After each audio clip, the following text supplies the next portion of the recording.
एनडिएनि बिजाथि बिथां जयन्त बसुमतारी बिथांखौ देरहासार खालामनो दिनै बिजेपि दोलो दङ, UPPL दङ, बेनिफ्राय AGP दं। दा बिब्दिब्ला जों नुहुरखायो जे फैबाय थानाय समाव जयन्त बसुमतारी बिथाङा गोरलैयैनो देरहालांनो हागोन। UPPL दोलोआव सासे भटार्स हिसाबै जयेन बा जगदान होआखै।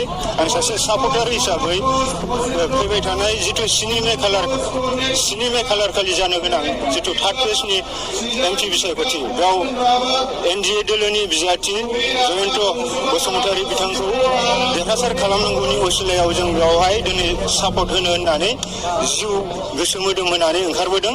आरो आं बे समाव बबेबा दोलोनि बा सोरनिबा खामानि मावबोदोंमोन बेबो नङा। मानोना आं बिनिया रिपर्टार, आं बयनिबो खावलायनाय बायदि बयजोंबो खामानि मावबोदोंमोन आरो बांसिनै नोंथांमोना सोंनाय बायदि UPPL दोलोनि खामानिफोरखौ आं बांसिनै मावबोदोंमन।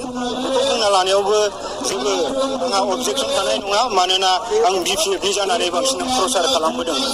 जिथुके नैबे समाव जिथु 3rd फेज MP बिसायख'थिनि थाखाय समानो गेजेराव साननैसोल'खासै।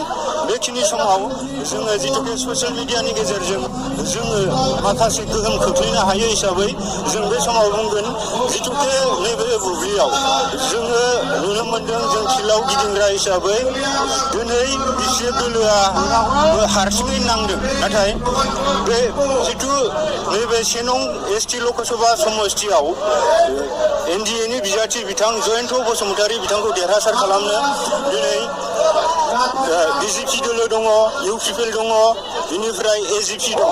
दा बिब्दिब्ला जों नुहुरखायो जे फैबाय थानाय समाव जयन्त बसुमतारी बिथाङा गोरलैयैनो देरहालांनो हागोन। आरो उननि समाव जिथु BTC बिसायख'थि बा काउन्सिल बिसायख'थिनि खोथाफोराव जों बैफोरखौ बुंहरनो हायो जे जि सरकारा दिनै रुलिं गभर्नमेन्ट, बे रुलिं गभर्नमेन्टनि थाखाय दिनै सरकाराव फैफिननाया गोरलै जायो बा सोरबा अपोजिसनाव थानायफोरनि थाखाय जोबोद गोब्राब जायो।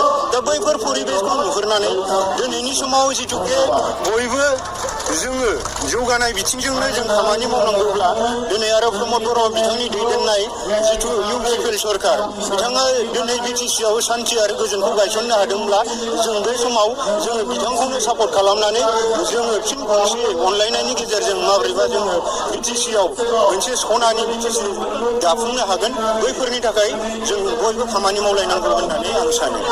BPF दोलोनि सायाव बेबायदि दुखु मोननाय गैया, खिन्थु पार्टिकुलार भाबै जुदि जों बुंनो थाङोब्ला जों जिथुके अट'प्रट' BPFनि जानानैनो खामानि मावबोनाय, खिन्थु खैफोद आफोदनि समावबो जे नोङो सोरनिबा थाखाय खैफोदनि समाव नों गसंथेयाब्ला आरो जों बिथांमोनखौ जोङो जिउ देहा मोदोम होनानै देरहाखांहोनायनि उनाव बिथांमोना MLA MP जाहैनायनि उनाव बा सरकार दाखांनायनि उनाव जों बिथांमोननिफ्राय मा एक्सपेक्ट खालामनो हायो बिथांमोना जे गावसोर देरहाखांनायनि उनाव जों बायदिखौ नायफिनगोन होननानै।